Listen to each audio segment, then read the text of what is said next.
한번 더 인사합시다. 당신을 위해 좋은 일이 준비되었습니다. 믿으십니까? 믿는 분들 거예요. 하나님의 은혜를 항상 믿는 분들 겁니다.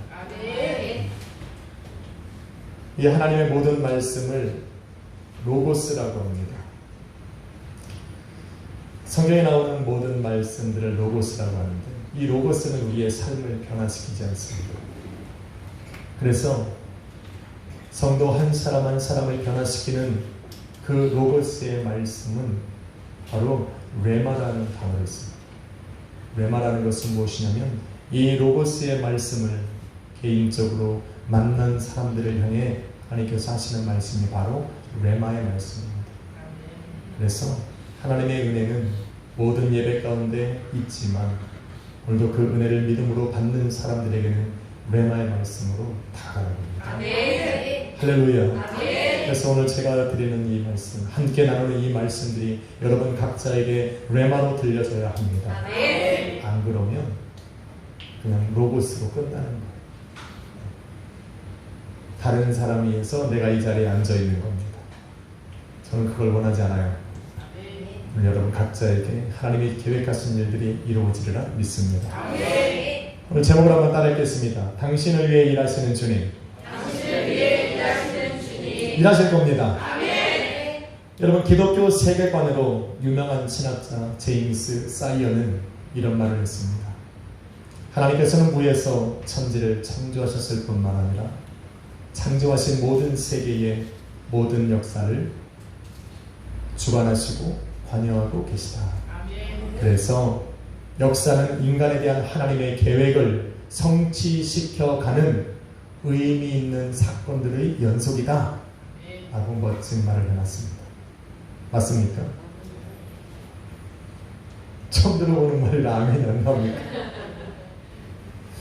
하나님께서는 모든 일을 모든 인생에 관여하시고 또 당신의 말씀에 순종하며 살아가는 사람들의 삶을 주관하셔서 그들을 향한 하나님의 뜻을 그 뜻하신 그 모든 것을 계획대로 인도해 가시는 분이 바로 하나님이시다라는 겁니다.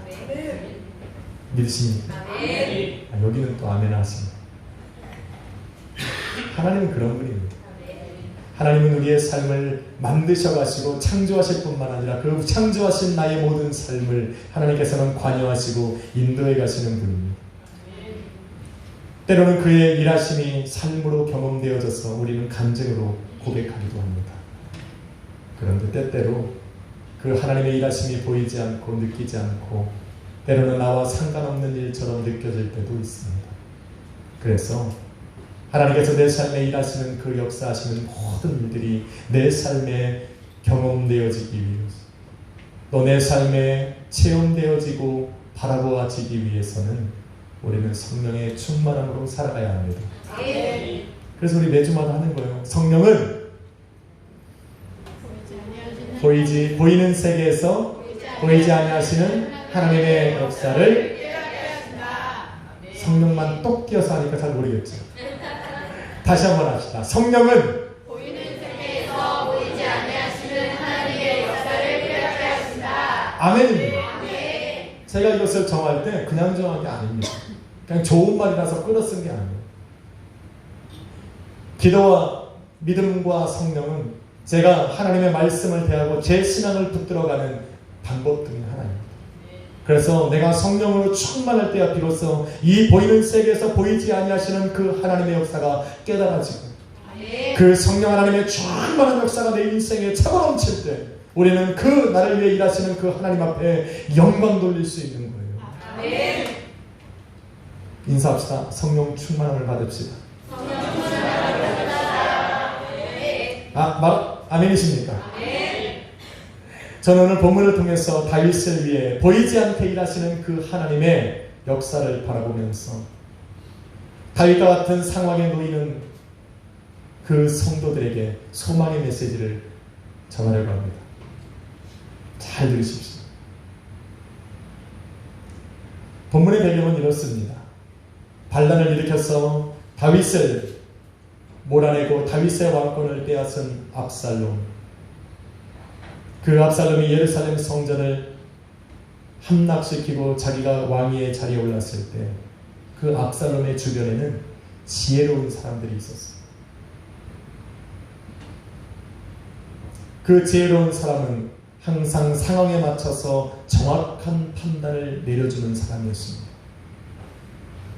그 사람의 이름이 아히도벨이었습니다. 앞으로 많이 등장할 텐데 외우실 겁니다. 아히도벨. 그는 어떻게 하면 이 압살롬이 다윗을 몰아내고 합법적으로 이스라엘의 왕이 되는지에 관심이 있었습니다. 지혜로운 사람이 이런 작정을 하면 얼마나 무서운 결과를 낳는지 성경은 말해주고 있습니다. 비록 압살롬이 다윗을 몰아내고 예루살렘을 차지했지만 아직 이스라엘 민족들의 마음에는 다윗이 왕이었습니다. 그래서 그 압살롬을 어떻게 하면 합법적으로 이스라엘의 왕이 되었음을 사람들로 하여금 인정하게 할까? 그 고민에 이 아히도벨이 쌓여 있었습니다. 여러분, 당시의 사회적인 배경은 이전의 왕의 여자를 취하면 그 왕의 왕권을 취한 것과 마찬가지로 여겼습니다. 그렇기 때문에 아히도벨은 그 압살롬의 왕권을 인정받게 하기 위해서 제일 먼저 한 것이 뭐냐면 압살롬에게 다윗이 그 성에 남겨둔 10명의 후궁들을 취하라고 말합니다. 그러면 그 많은 사람들 앞에서 그 10명의 후궁들을 취하면 많은 사람들은 이제 당신이 다윗의 왕권을 받았다라고 하는 것을 인정하게 될 겁니다라고 이야기를 했습니다. 그래서 압살롬은 그 아히도벨이 이야기를 하는 대로 다윗이 그 성에 남겨두고 도망간 10명의 후궁들을 그 성전, 그 예루살렘 성 위에다가 텐트를 치고 그 많은 사람들이 보는 앞에서 10명을 취했습니다. 정말로 그 일이 아히도벨이 말한 대로 그 많은 이스라엘 민족들이 그것을 바라보고 압살롬이 다윗을 이은 왕이 되었다는 것을 인정하게 되었습니다. 똑똑한 사람입니다.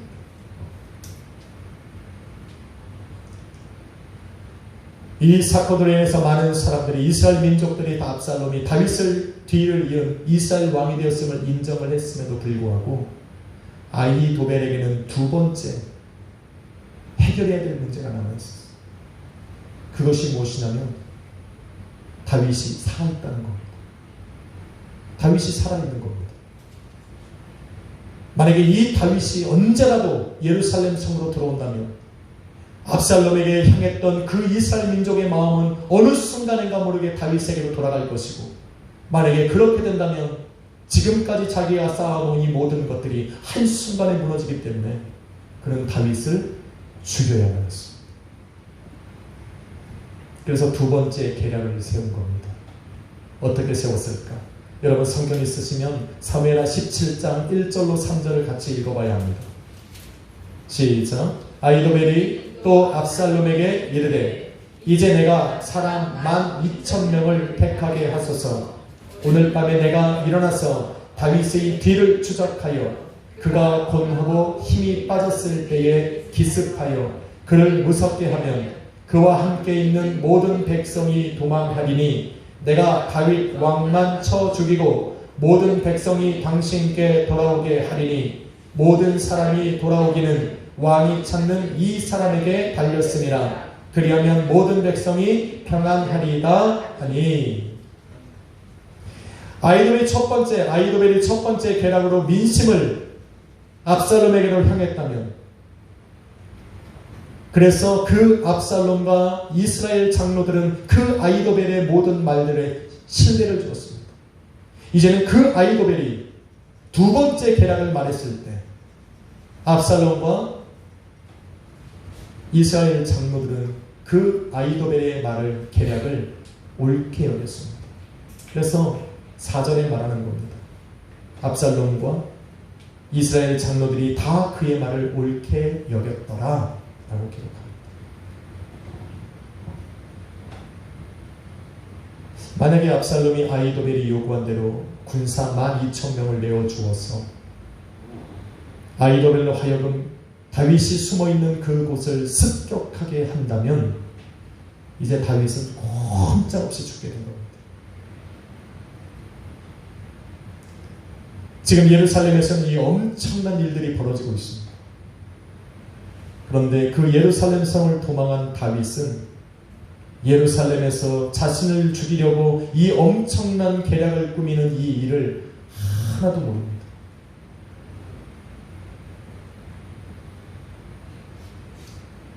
사실대로 말해서 그 일들을 다윗이 알았다고 할지라도 쳐들어오는 그 아히도벨의 군사들을 막을 재간이 없습니다. 만약에 이 일이 정말 이루어진다면 다윗은 꼼짝없이 죽은 신세가 될 겁니다. 위급한 상황이 될 겁니다. 인간의 힘으로 어찌할 수 없는 상황까지 지금 몰려있는 겁니다. 압살롬과 이스라엘 장로들은 아히도벨의 그 계략을 허락했고 이제 군사만 내어주면 다윗은 그날 밤 죽게 되는 상황에 몰릴 겁니다. 어떻게 해야 합니까?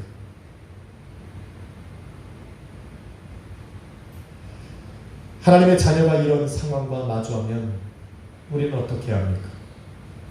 내가 무엇을 할 수도 없고 무엇을 하려고 해도 할 방법이 재간이 없다면 우리는 어떻게 해야 됩니까? 심지어 내가 감지할 수 없는 그런 위험한 상황들이 나를 향해 달려오고 있는데 그 상황들을 내가 알았다고 한들 해결할 방법이 없다면 여러분은 뭐를 해야 합니까? 사도 바울은 이런 상황 속에서 수없이 많은 순간들을 견디며 살아남아온 사람입니다. 그래서 사도 바울은 담대하게 이런 상황에 몰린 성도들에게 선포하는 겁니다. 뭐라고 선포합니까? 고린도후서 4장 8절로 9절에 우리가 사방으로 우겨쌈을 당하여도 쌓이지 않을 것이고 할렐루야. 답답한 일을 당해도 낙심하지 아니하고 박해를 받아도 버림받지 아니하며 거꾸러짐을 당해도 망하지 아니할 것은 예수 그리스도의 생명이 우리 안에 있습니다. 엄청난 힘 아닙니까? 저와 여러분보다 더 험난한 인생, 달과 같이 알 수 없는 위험이 내 삶에 몰려오는 그런 상황 속에서 수도 없이 많은 날들을 견디며 살아나온 그 사도 바울이 이제 예수 그리스도를 믿는 믿음의 성도들에게 이렇게 말하는 거예요. 우리는 사방에 우겨쌈을 당할지라도 쌓이지 않을 것이다. 우리는 답답한 일을 당해도 낙심하지 않을 것이고 핍박을 받아도 말하지 않고 할렐루야 겉부러뜨림을 당해도 망하지 않을 거다. 왜냐하면 우리 안에 예수 그리스도의 생명이 있기 때문이라고 말합니다. 예수 그리스도의 생명을 줘서 당신의 자녀 삼으신 그 하나님께서 예수 그리스도의 생명을 주셔서 당신의 사랑을 보여주시고 그 험난한 인생과 위급한 상황 속에서 그 모든 자녀들을 건져내신 그 하나님께서 다윗을 위해 일하시기 시작한 겁니다. 할렐루야. 다윗은 모르고 있어요. 그런데 다윗은 모르고 있는 그 상황에 이 엄청난 일들을 누가 하냐면 하나님이 알고 계셨고 하나님은 그 다윗을 위해서 일하시기로 작정하신 겁니다. 그래서 첫 번째로 한 것이 뭐냐면 그 압살롬이 아히도벨의 그 두 번째 계략에 도장을 찍어주기 바로 전에 한 사람을 부르게 합니다. 그 사람이 바로 누구냐면 아렉 사람 후세, 아렉 사람 후세를 부르게 합니다. 후세인이 아니라 후세, 후세를 부르게 합니다. 나기가 제일이에요. 여러분 후세라는 사람은 어떤 사람이냐면 압살롬과 함께 있는 다윗의 사람입니다. 원래 후세한테 물어보지 않는데 그날 밤 아히도벨의 계략에 도장을 찍어주기 전에 하나님께서는 그 압살롬에게 그 후세를 부르게 합니다.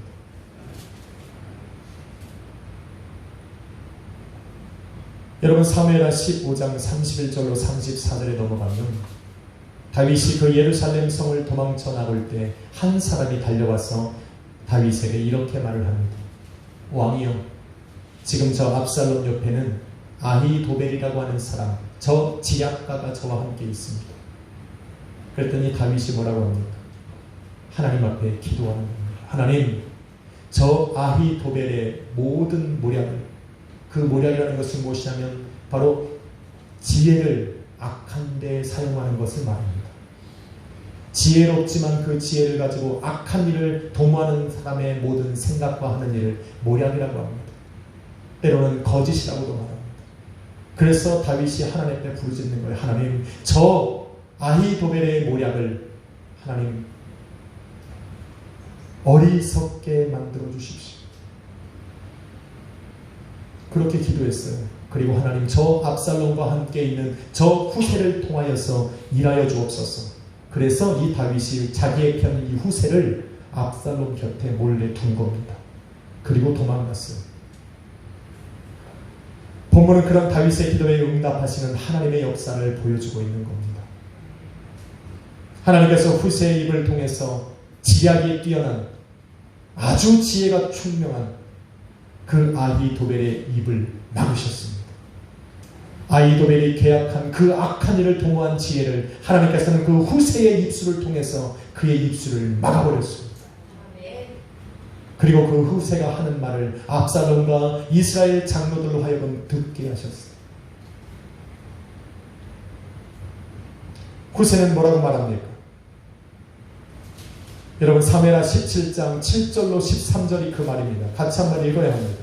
여러분, 후세를 통해서 하나님이 무슨 말을 압살롬에게 하시는지 한번 들려보겠습니다. 7절부터 시작. 후세가 압살롬에게 이르되 이번에는 아히도벨의 베푼 계략이 좋지 아니하니이다 하고, 또 후세가 말하되 왕도 아시거니와 왕의 아버지와 그의 추종자들은 용사라.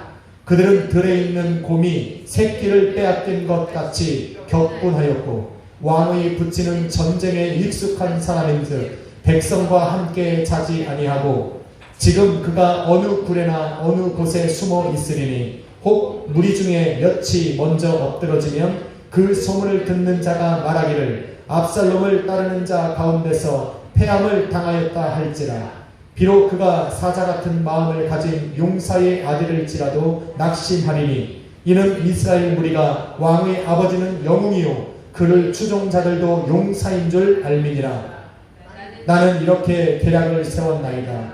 온 이스라엘을 단부터 구엘세바까지 바닷가의 많은 모래같이 당신께로 모으고 친히 전쟁에 나가시고 우리가 그 만날 만한 곳에서 그를 기습하기를 이슬이 땅에 내림같이 우리가 그를 위해 덮여 그와 함께 있는 모든 사람을 하나도 남겨두지 아니할 것이요 또 만일 그가 그 어느 성에 들었으면 온 이스라엘이 밧줄을 가져다가 그 성을 강으로 끌어들여서 그곳에 작은 돌 하나도 보이지 아니하게 할 것이니이다. 아멘. 이렇게 말했어요. 뭔 말인지 이해가십니까? 지금 아히도벨은 다윗을 아주 연약한 도망치는 자로 패배자로 바라보게 합니다. 그래서 내가 지금 저들을 간다면 그에게 달려간다면 그를 죽일 수 있을 거라고 얘기합니다. 다윗과 함께 도망친 저 사람들은 정말로 약한 사람들이기에 내가 다윗을 죽이면 그들은 모두가 압살롬 당신에게로 돌아올 거라고 얘기했어요. 사실은 그 말이 맞습니다. 하나님께서는 그것을 좋은 계략이었다라고 이야기를 합니다. 그런데 하나님께서 그 후세의 말에 무엇을 주셨냐면 그 압살롬을 두렵게 하시기 위해서 후세의 입술을 통해서 뭐라고 말씀하십니까?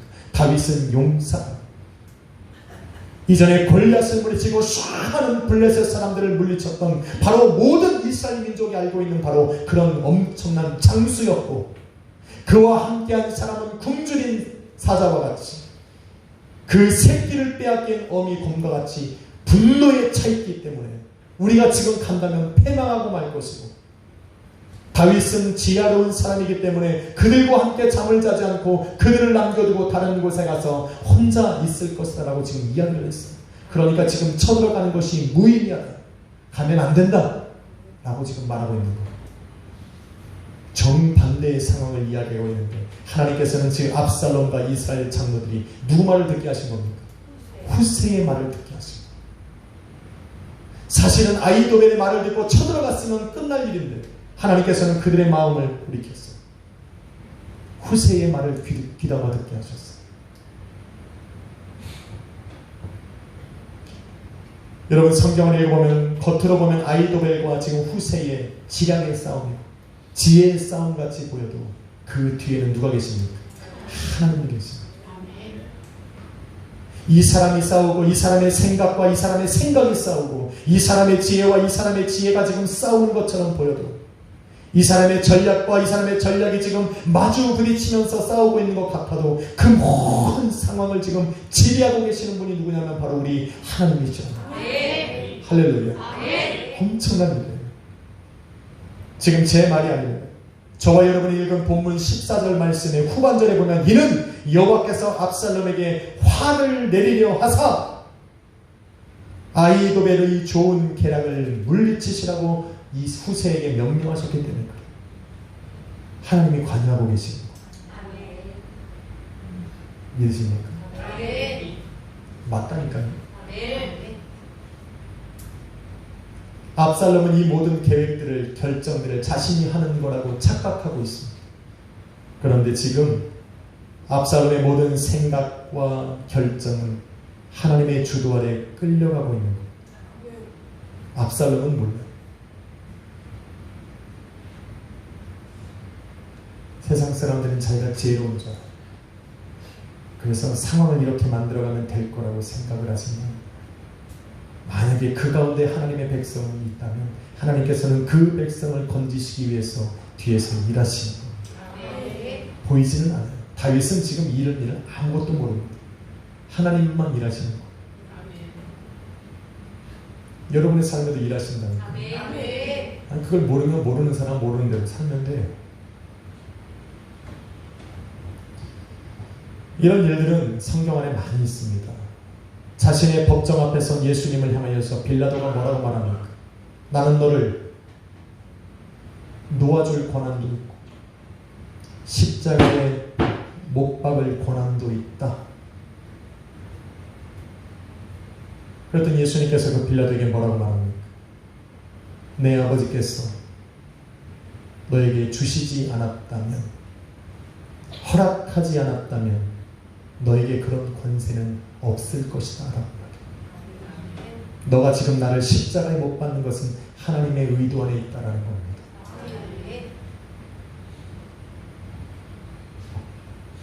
진리입니다. 하나님께서는 당신의 자녀 삼으신 사람들을 어느 누구에게도 내어버려 두시는 분이 아닙니다.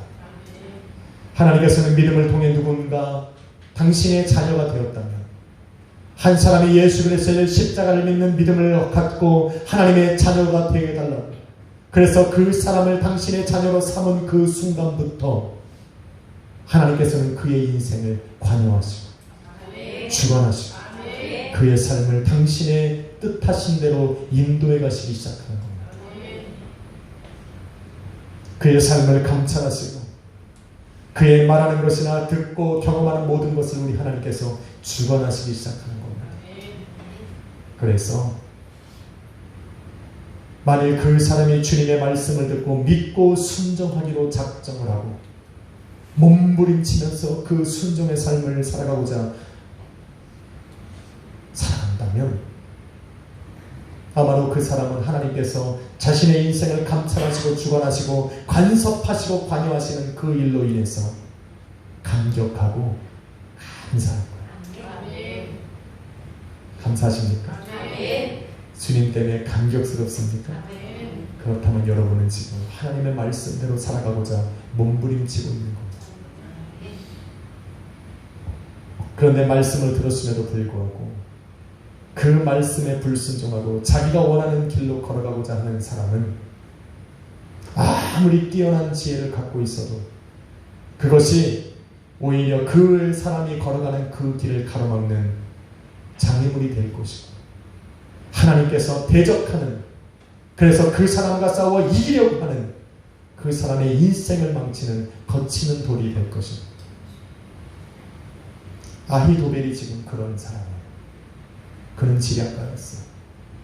아주 머리가 뛰어난 사람, 시대적인 상황을 읽는 사람이고 그 다음에 일어나는 모든 일들을 상황 판단을 정확하게 하는 사람입니다. 그런데 하나님의 말씀을 거역하고 하나님과 반대되는 길을 걸어가기 때문에 지금 하나님께서는 그의 모든 지혜를 막으시고 그와 싸워 이기시고 계시는 겁니다. 우리는 이런 자리에 있으면 안 됩니다. 하나님께서 원하시고 기뻐하시는 그 말씀에 따라가려고 몸부림을 쳐야 돼요. 때로는 그 말씀하신 대로 내가 살아갈 수 없을지라도 회개하고 다시 일어나서 하나님의 그 말씀대로 걸어가려고 내가 달려가야지 하나님께서 내 삶에 일하시는 것을 바라보며 나는 감격하고 감동할 수 있지.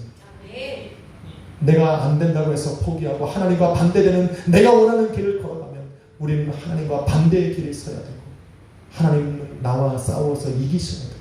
왜? 돌이키셔야 합니까?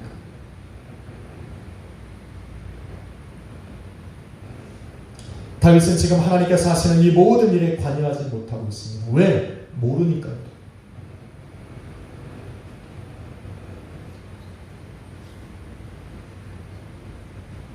몰라요. 다윗은 지금 이 예루살렘 성에서 무슨 일이 벌어지는지 하나님께서 지금 아히도벨의 모든 계략을 막으시고 하나님께서 무슨 역사를 벌이시는지 다윗은 몰라요. 그런데 하나님은 다윗을 위해 일하시는 겁니다. 다윗이 한 것은 간단해요. 압살롬과 함께 있는 아히도벨을 막아달라고 하나님 앞에 간구한 것뿐입니다. 그래서 자신의 간구함을 들으신 그 하나님께서 그 모든 일들을 이루어 가실 거라고 믿은 겁니다. 그래서 도망가서 편하게 자고 있는 거예요. 그런데 하나님께서는 자신에게 간구한 그 다윗의 간구함과 부르짖음을 들으시고 그가 간구하고 부르짖은 대로 지금 일하고 계시는 겁니다. 그래서 아히도벨의 입을 막으시고 그가 남겨둔 후세를 통해서 그 상황을 역전시키시길 원하십니다. 놀랍지 않습니까? 주여 내 삶의 역사를 보여주옵소서. 눈으로 보는 사람, 체험하는 사람, 간증하는 사람은 성령에 충만한 사람이고 내가 성령에 충만한 자라도 예수 그리스도를 믿는 믿음으로 그 말씀에 순종하며 걸어가는 사람은 비록 내 삶에 보이지 않고 들리지 않고 체험되지 못해도 오늘도 하나님께서는 그를 위해서 일하여 가시는 것. 사랑하는 성도 여러분, 하나님께서는 저와 여러분의 인생에 어디까지 관여하신다고 생각하십니까?